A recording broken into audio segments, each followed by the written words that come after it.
दोस्तों, शनिवार को या किसी भी दिन महिला हो या पुरुष दोनों ही रात में इन चार अंगों पर तेल जरूर लगाना। और औरत और मर्द के शरीर में एक ऐसा अंग है जिस पर रात के समय ही तेल लगाना है। शरीर के इस हिस्से पर तेल लगाना बहुत अच्छा माना जाता है। चुपके से लगाना है, किसी को पता भी ना चले। और तेल लगाने के बाद यह एक काम जरूर करना। यह काम सब करते हैं दोस्तों, पर हम आपको एक ऐसा अंग बताएंगे जिस पर काफी लोग तेल लगाने से शर्म आते हैं, और आप सभी लोग जानते ही हैं जिसे कि शर्म उसके फूटे करम। जी हां दोस्तों, तो शरीर के इन चार अंगों में यहां तेल लगाने से आपका शरीर स्वाद ही अपनी सारी बीमारियों को नष्ट कर देगा, यानी कि वह खुद ठीक कर लेगा। तो वह चार अंग कौन कौन से हैं और कौन सा तेल लगाना चाहिए? ध्यान से सुना इस बात को। शरीर की इन चार अंगों में से जो एक अंग है वह ऐसा अंग है जहां पर आपको तेल लगाना जरूर चाहिए। आप सभी लोगों ने सुना होगा, जिसने की शर्म उसके फूटे कर्म। यह बात बिल्कुल सही है। आपको बिल्कुल भी शर्म नहीं करना है। जो लोग इस वीडियो को छोड़कर जाना चाहते हैं वह अभी ही चले जाएं, क्योंकि यह जानकारी बहुत ही महत्वपूर्ण और लाभकारी है। हो सके तो सारे काम छोड़कर आज अपने शरीर के लिए इस वीडियो को ध्यान से सुन लेना, महिला हो या पुरुष हो। बस इन चार अंगों में तेल लगाने से आपकी थकान कम हो जाएगी और दोस्तों, आपको पूरी रात अच्छी नींद आएगी। यह जो हम चार शरीर के अंग आपको बताने जा रहे हैं, महिला और पुरुष दोनों को ही इन चार शरीर के अंग में तेल लगाना है। जो आज हम आपको बताने जा रहे हैं, हमारी बातों को हल्के में मत लेना। काफी बार क्या होता है, महिलाएं काफी ज्यादा थकान महसूस करती हैं। ऐसे में इन चार अंगों पर तेल लगाना शुरू कर दिया तो आपकी थकावट दिनों दिन कम होती चली जाएगी। आज दोस्तों, हम आपको जो बताने जा रहे हैं, चार रंगों में से एक अंग जहां पर आपको जरूर से जरूर तेल लगाना है, उसको बिल्कुल भी नहीं छोड़ता है। और इसीलिए उसे अंग को बिल्कुल नहीं छोड़ता है, क्योंकि वहां से 22,000 नदियां निकलती हैं और वहीं से ही रोग की शुरुआत होती है। अगर हम उसको बैलेंस कर लेंगे तो हमेशा हम स्वस्थ रहेंगे। इसलिए आपको बिल्कुल भी शर्म नहीं करनी है। चार में से इस शरीर के अंग के ऊपर भी तेल लगाना है, सरसों का। और अभी हम आगे वीडियो में बताएंगे वह कौन सा अंग है। और दोस्तों, कर अंगों से एक अंग ऐसा है जहां से हमारा पूरा शरीर चलता है, और यह वाला अंग महिला और पुरुष में दोनों में ही पाया जाता है। यह वाला अंग बहुत ही महत्वपूर्ण होता है हमारे जीवन में। और यदि इन चार अंगों में से इस पर आप रात को सोने से पहले तेल लगा लेते हो तो यकीन आपको अपनी लाइफ में बहुत फायदा मिलेगा। आपकी रात कभी भी खराब नहीं होगी और आपको थकावट भी बिल्कुल महसूस नहीं होगी। बस तेल लगाने में बिल्कुल भी कमी मत करना। अब यहां पर कुछ लोग ऐसे होंगे जो हमारी बातों को हल्के में लेंगे, क्योंकि उन्हें आयुर्वेद की नॉलेज नहीं है, उन्हें ध्यान नहीं है। ये जो हम आपको बताने जा रहे हैं, शरीर के इन अंगों में आपके बिना शर्म तेल जरूर लगाना है। कोई भी मनुष्य हमारी बातों को बिल्कुल भी हल्के में लेने की भूल न करें। और इन चारों अंगों में तेल लगाने से पहले सबसे पहले यह उपदेश जरूर सुनना चाहिए। इस उपदेश को सुनकर आप अपने जीवन को सफल जीवन बना सकते हैं। दोस्तों, भगवान महात्मा बुद्ध का अनमोल विचार। एक दिन हेलो शैलेंद्र छाया। बुद्ध के आश्रम में बहुत भीड़ थी। राजा ने भगवान बुद्ध से आग्रह किया कि वह एकांत में कुछ बुद्ध से कहना चाहते हैं। बुद्ध बोले, सर्वत्र एकांत है, यही बोल। फिर राजा ने कहा कि मैं तथागत सन्यास लेना चाहता हूं। उड़ गंभीर हो गए। वह बोले कि तुम्हें सन्यास होने के लिए दीक्षा के पहले मेरी एक शर्त पालन करना होगा। राजा ने स्पष्ट किया कि जब दीक्षा लेनी ही है और सन्यास होना ही है तो मुझे आपका सभी शारदे मंजूर है। और फिर बुद्ध ने आदेश दिया और कहा, अपने कपड़े निकालना, अपने छूत और नौन हो जाओ और इसी नग्न अवस्था में अपने राज्य के राजमार्ग पर स्वयं को जूते मारते हुए चक्कर लगाकर आओ। ये क्या कह रहे हैं? मैं एक राजा हूं, इस तरह से मैं नौन होगा और नग्न होकर अपनी ही सड़कों पर कैसे खुद को जूते मारते हुए चक्कर लगाओ। लेकिन फिर भी राजा को संतुष्ट होना था, तो उन्होंने भगवान बुद्ध की शर्तें मान ली और वह वैसा ही करने के लिए निकल पड़ा। राजा ने वैसा ही किया। वह लगन होकर स्वयं को जूते मारते हुए राजधानी की सड़कों पर दौड़ने लगा। और यहां उसके चले जाने पर शिष्यों ने बुद्ध से कहा कि जब हम आपसे दीक्षा लेने आए थे तब आपने तो ऐसी कठोर शर्तें नहीं लगाई थीं। आप तो स्वयं करुणा अवतार हैं। फिर आपने राजा के साथ ऐसा कठोर व्यवहार, क्योंकि तब भगवान तथागत बुद्ध बोले, जब तुम लोग संन्यास लेने आए थे तब तुम्हारे अहंकार बहुत बड़े नहीं थे, इसलिए तुम लोगों से घर करवा कर ही काम बन गया। यह तो एक बड़े राजा है, इसका अहंकार भी बहुत बड़ा है, इसलिए जितनी बड़ी रोग उतनी बड़ी दवाएं, इसलिए मां रोग की दवा भी अधिक शक्तिशाली होती है। इसी कारणवश मैं इनका परीक्षा भी इतना कठिन किया है। राजा जब इस दशा में अपनी प्रजा के सामने से गुजरेगी तो उसका अहंकार चूर चूर हो चुका होगा। राजा ने शाम तक शर्तें पूरी कर लीं और बुद्ध के चरणों में आकर गिर गया और फिर बोला। भगवान बुद्ध ने राजा के सिर पर मुकुट रखा और कहा कि अब तुम्हें संन्यास लेने की जरूरत ही नहीं है। जो और करता, भाव छोड़कर साक्षी भाव से राज करो। अब तो तुम राजा हो चुके हो, अब तुम संन्यास राजा बन चुके हो। किस तरह से भगवान बुद्ध ने एक राजा को उपदेश दिया और राजा का जीवन संतोष गड़बड़ हो गया तो 60 से 70% बीमारी होगी। अगर आपके शरीर का पित्त दोष गड़बड़ हो गया, बीमारियां होते हैं, और आपके शरीर का कफ दोष गड़बड़ हो गया तो 5 से 10 तक प्रतिशत बीमारी होती है।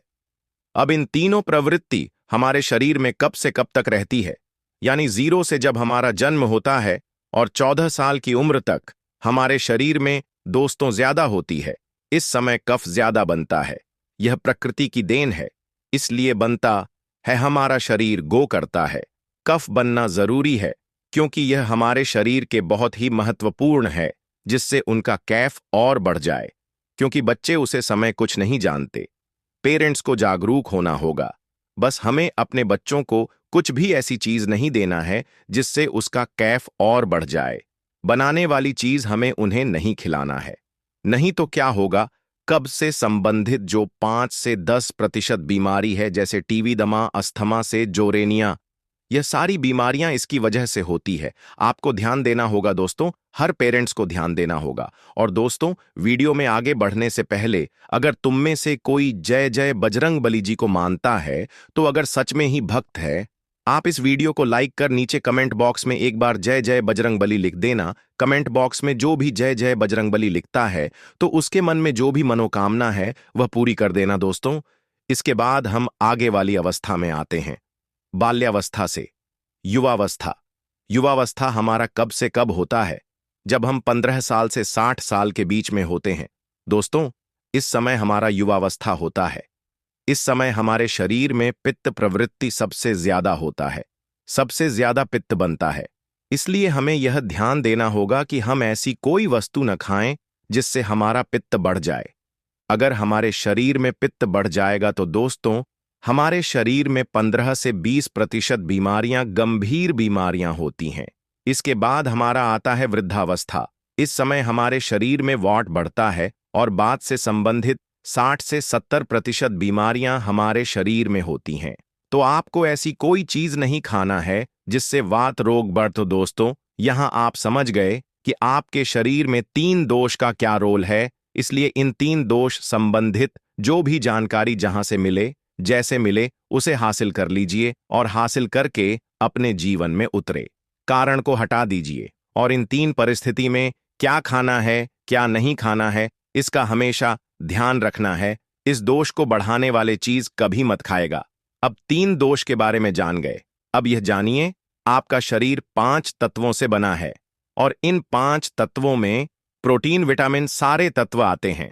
अब इस 5 तत्वों में और 3 दोष में जो भी कमी आती है तभी आपका शरीर बीमार होता है, अन्यथा आपका शरीर बीमार नहीं होता। अब आप समझ गए आपका शरीर बीमार होने का क्या कारण है। जैसे कुछ लोग रोते हैं, दोस्तों, भगवान ने हमें यह कष्ट दे दिया, भगवान ने हमें यह बीमारी दे दिया, हमें ग्रीन स्टिक अल्सर हो गया, हमें थायराइड, ब्लड प्रेशर, शुगर हो गया।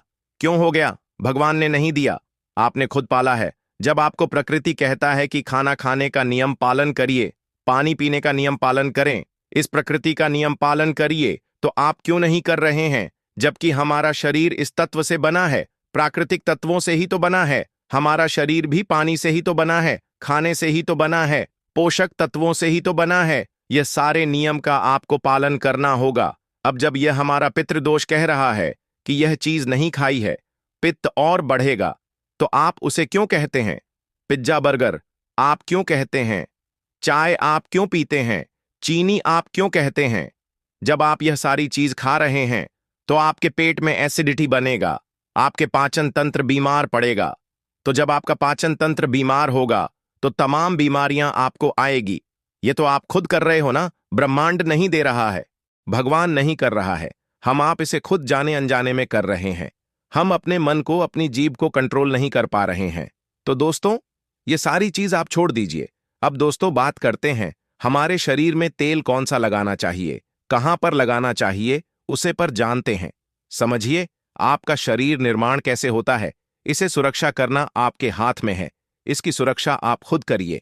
शरीर की 4 महत्वपूर्ण अंग है जिससे आपके शरीर की सारी नसें जुड़ी हुई हैं। दोस्तों, पहले पर का तलवा दूसरा है आपकी नाक, और तीसरा है नाभि, चौथा है आपका सर। ये 4 सबसे महत्वपूर्ण अंग है और इन चारों जगह पर आपको तेल लगाना है। दोस्तों, बस यह ध्यान देना है कि आपको कब लगाना है और कैसे लगाना है। बस यह ध्यान देना है, रोज सुबह जो मॉर्निंग वॉक करता है नंगे पैर जमीन पर या फिर हरी घास पर, तो उसकी आंखों की रोशनी कभी काम नहीं होती। इसलिए आपको पर के तलवों में शुद्ध तेल लगाना है। तो पैर के तलवों पर यही शुद्ध सरसों का तेल लगाना है।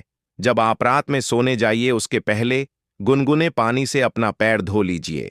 पैर धोने के बाद बढ़िया से उसे साफ कर लीजिए, सूख जाए। दोस्तों, जब आप बिस्तर पर लेते हैं, अगर आपकी पत्नी है तो आप अपनी पत्नी से तेल दोनों पैर में थोड़ी देर मालिश करवा दीजिए, नहीं तो आप अपने हाथ से ही मालिश कर लीजिए।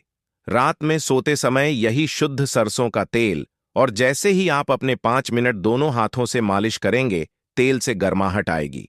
दोस्तों, तुरंत ही आपको नींद आना शुरू हो जाएगा। अगर आप नींद का टेबलेट लेते हैं, अगर आप डिप्रेशन में हैं, नींद नहीं आ रहा है, तो यह दूसरे दिन से ही बंद हो जाएगा। आपको नींद की कभी टैबलेट की जरूरत ही नहीं पड़ेगी। आपका पागलपन दूर हो जाएगा। याददाश्त बहुत तेज होती है, दिमाग से संबंधित सारी समस्याएं खत्म, और एक ही बार में आप 10 बजे सो रहे हैं। 4 बजे से पहले आपकी नींद नहीं खुलेगी। बढ़िया नींद आती है तो पैर के तलवों में तेल लगाने से आपके पाचन तंत्र मजबूत होता है, याददाश्त तेज होती है, भूख लगती है, शरीर में शक्ति मिलती है, ऊर्जा मिलता है, यानी कि शरीर की सारी पोषक तत्वों की आपूर्ति कर देता है। दूसरा स्थान है नाभि, जो कि आपके शरीर का सबसे महत्वपूर्ण अंग है। दोस्तों, नाभि के पीछे एक त्रिकुटी ग्रंथि पाए जाते हैं, और इसी ग्रंथि से शरीर की सारी नसें जुड़ी हुई होती है, और यह शरीर की सबसे शक्तिशाली ग्रंथि होती है, शक्तिशाली होती है। इसीलिए नाभि में तेल लगाना चाहिए। आप देखते होंगे जब घर में बच्चा होता है, सबसे छोटा सा बच्चा जन्म होता है और माताएं तेल की मालिश करती थीं। अब तो यह जमाना उठ गया है। पहले माताएं 8 से 10 बार दिन में तेल, पोता को 4 बार दूसरी टाइम, यानी कि 7 से 8 बार तेल की मालिश करती थी। दोस्तों, कहते थे जितने हम तेल की मालिश करेंगे हड्डियों उनकी मजबूत होगी। दोस्तों, यह आपकी नाभि सबसे शक्तिशाली शरीर के हिस्सा है। इस नाभि में उसे समय जब माताएं तेल की मालिश करती थीं तो उनकी नाभि को फूंक मरती थी, भूख मारने के बाद उसमें तेल लगाती थी।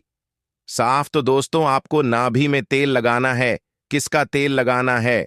शुद्ध सरसों का तेल लेना है, और रात में सोते समय आपको नाभि में तेल लगाना है। जब आप नाभि में तेल लगाते हैं तो उसके फायदे कितने हैं, आप जानकर चौंक जाएंगे। दोस्तों, आपको बढ़िया से नींद आएगी, दिमाग से संबंधी कोई समस्या नहीं होगी, आपका पाचन तंत्र एकदम स्ट्रांग बना रहेगा। धन्यवाद दोस्तों।